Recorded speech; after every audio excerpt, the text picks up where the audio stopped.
urban infrastructural development and investments throughout the African continent are at an all-time high. Ethiopia capital Addis Ababa is among the leading cities in Africa, witnessing a massive infrastructural development. Addis Ababa has made enormous strides in the past 2 decades, and a new urban aesthetic is emerging in East Africa. Just like most major cities across the world, Addis Ababa, the vibrant metropolitan of Ethiopia, is faced with housing problem. With the ever-growing population and rural-to-urban migration, residents of Addis Ababa has been facing shortage of residential houses. Having understood this predicament, the Ethiopian government has been striving to build many houses in different parts of the city. Prime Minister Abiy Ahmed's administration, after coming into power in 2018, has initiated several urban megaprojects. These include Lagare, a 36-hectare real estate project set to solve the alarming housing problem in Addis. The Lagare project is intended to give Africa's political capital a facelift and generate revenue through higher land values and urban tourism. The project is set to be the latest additions to Addis Ababa skyline that has undergone dramatic changes in the past 20 years. The new ultra-modern smart city called Lagare, translated from French meaning the station, was the main railway station in Addis Ababa, the terminal station of the first Addis Ababa-Djibouti train line in the Horn of Africa. Completed in 1917, the station was a central part of the capital and the main source of traffic into the city. Lagare will present a new lifestyle central for Addis Ababa, with its exceptional layout of residences and commercial offices. Lagare represents an integrated community comprising residential, commercial, hospitality, retail and leisure facilities in a single secure and exclusive setting surrounding a park. At the heart of the community will be 2 34-story towers that open to majestic views of the city and beyond, in addition to framing a new skyline for the city.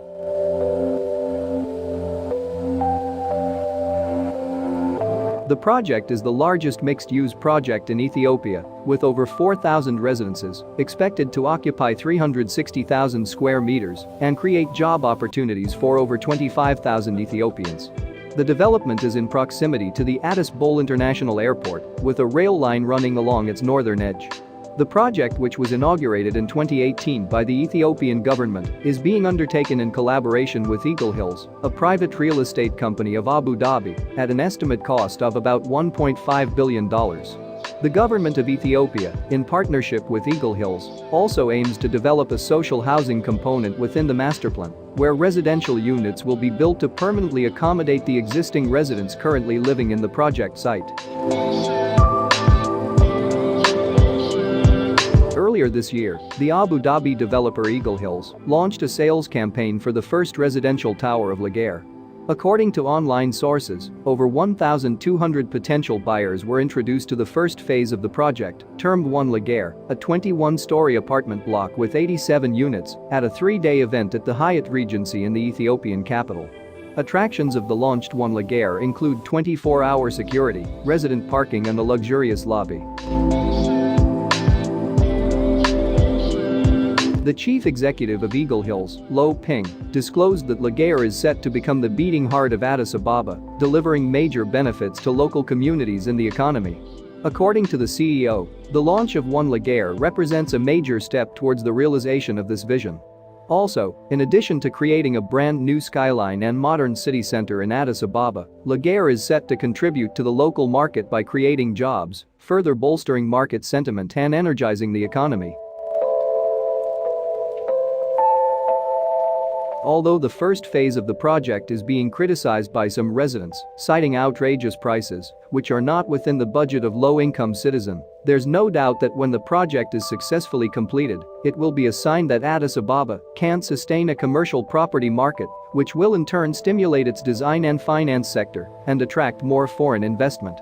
This will also mark a great victory in Ethiopia, as it has set an eye on achieving middle-income country status within the next few years.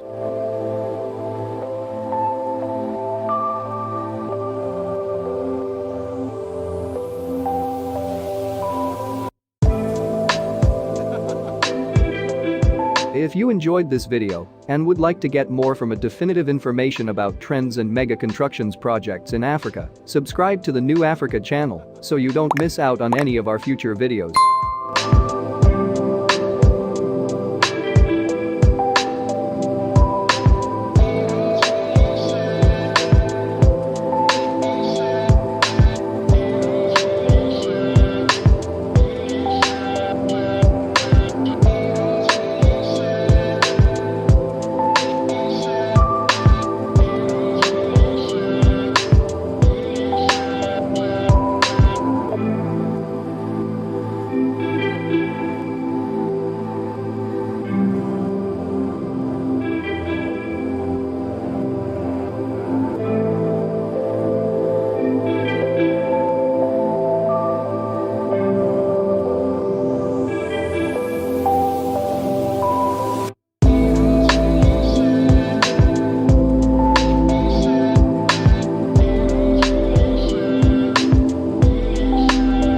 the southern part of Ethiopia. It has the capacity to generate 2,160 megawatts of electricity. It is the largest hydroelectric project in Ethiopia after the Renaissance Dam. Project construction work has reached 39%, which created more than 4,000 job opportunities. The rapid completion of the project will contribute to the efforts to make the area one of the main tourist destinations in Ethiopia. Ethiopia has launched a project to generate electricity from solar energy with a capacity of 225 kilowatts. The project aims to provide electricity to rural areas in several regions. The construction of the solar power project is expected to be completed within 6 months. It will be able to generate 8 megawatts of power with cable lines being laid, 68.7 kilometers of medium-sized and 233.3 kilometers of small lines. The project aims to provide electricity to 25 rural towns and 8 governorates. More than 145,000 citizens will benefit from it.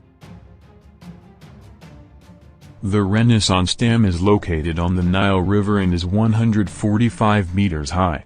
The first stage of filling the dam's reservoir of 4.9 billion cubic meters has been completed.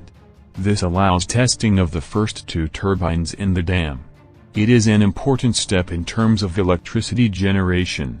The expected capacity of the dam is more than 5,000 megawatts. Ethiopia expects to start generating electricity from the dam. Ethiopia plans to fill the reservoir between the next 5 and the next 7 years. However, Egypt and Sudan fear that its construction will negatively affect their share of the Nile water. Ethiopia plans to launch bids for renewable energy projects. Renewable energy projects to be proposed.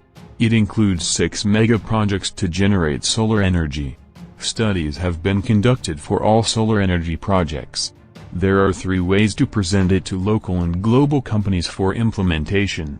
An estimated investment cost of $800 million. The projects submitted for tender will be implemented in Central Oromia, Northern Tigray, Afar and Eastern Somalia regions of Ethiopia.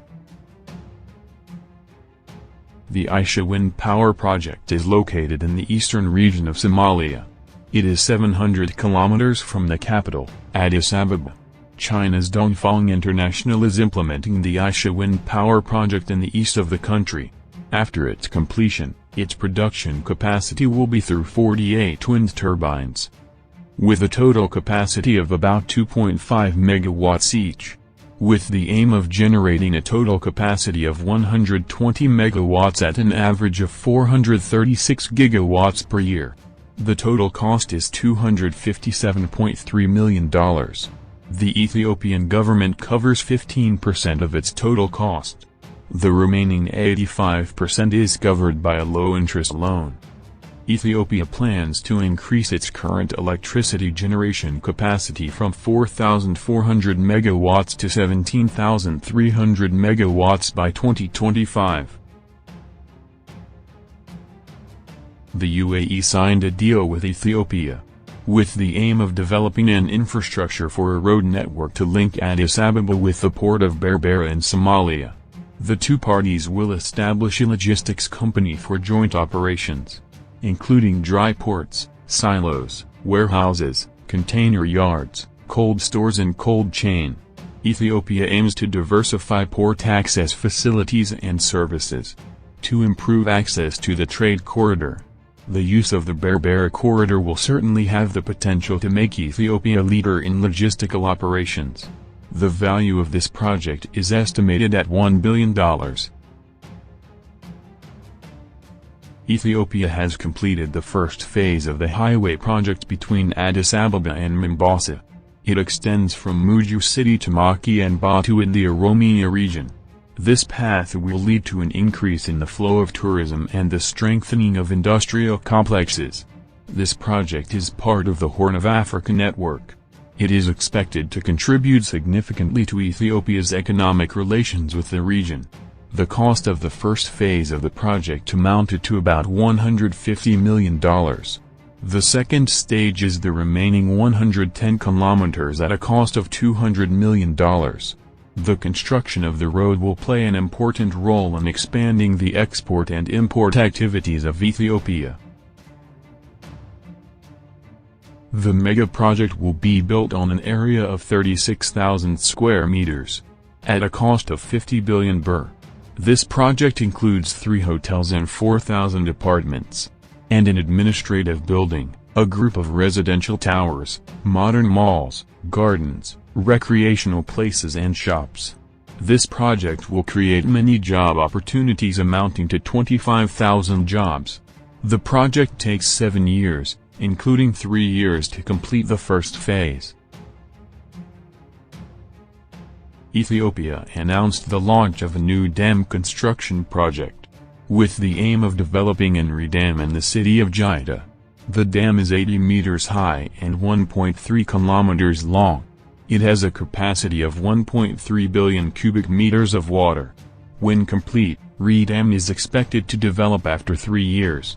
More than 14,500 hectares of land benefit about 58,000 families of farmers. Lodgar project launched. Lodgar is the vibrant city center of Addis Ababa, and one of the largest mixed-use projects in the Ethiopian capital. It includes more than 4,000 housing units. The project includes residential, commercial, leisure, retail and hospitality facilities. The project extends over an area of approximately 360,000 square meters. Residential towers and office buildings are located within a stepped skyline. It can be viewed from many angles in the project. It will be distributed symmetrically around the central entrance. The project is scheduled. For Ethiopian Airlines, switching to cargo transport helped to avert financial ruin since the airline could maintain half of its income with 90% of its passenger fleet currently grounded.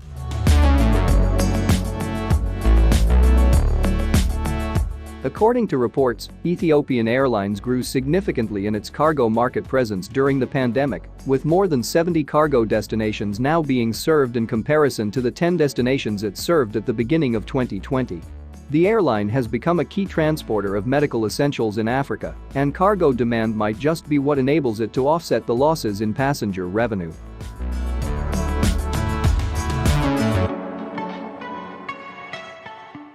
One of the main reasons this airline has gotten its well-found success is because the government hasn't decided to intervene in its affairs. The government of Ethiopia owns the entire airline, but they have allowed the airline to operate commercially.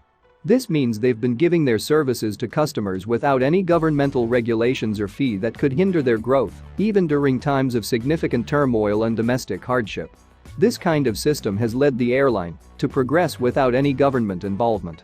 Besides, things could get messy when other parties begin to put their hands on a project that is already being well run.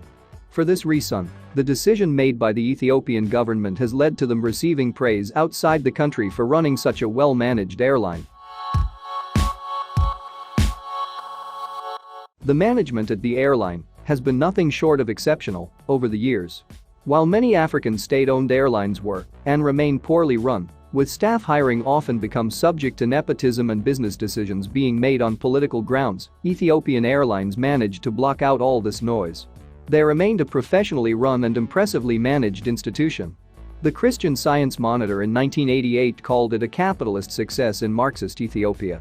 In 1991, for example, despite the violent overthrow of the communist government by the Ethiopian People's Revolutionary Democratic Front, the airline managed to post a profit for the following fiscal year.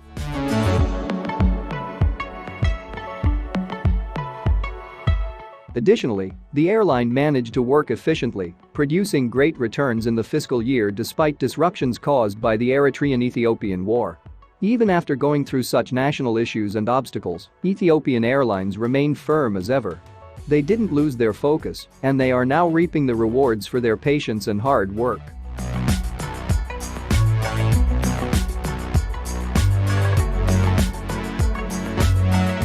Though much work that relates to the success of Ethiopian Airlines is due to their work and efforts, there is also a lack of suitable competitors to give them the fair bit of competition that they need. With managing their aviation academy, catering unit, maintenance, and training for pilots, cabin crew and technical staff, these are only some of the qualities that have contributed to the ever-expanding and successful ideology of Ethiopian Airlines.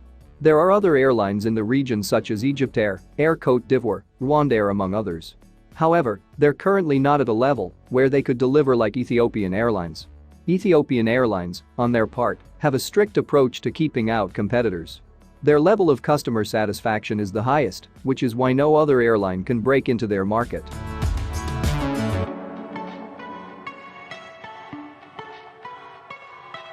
Ethiopian Airlines has a highly mixed fleet. It has a wide range of aircraft, with the total number of aircraft in its collection amounting to 128. Apart from that, it also has a further 41 on order across B737 MAXs, A350-900s, B787-9s, and -8-400s. The -8-400s play a vital role in domestic flights. They are now being used at increasing rates of other airlines' hubs, which shows the convenience they offer. The new aircraft fleet will boost operations of the airline, but not many changes are expected. Their highly complex fleet varies widely with levels of demands on its routes.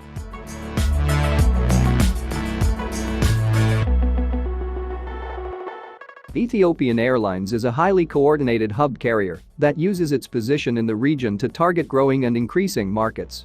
It focuses on connecting the Middle East, Asia, Europe, and North America with significant parts of Africa.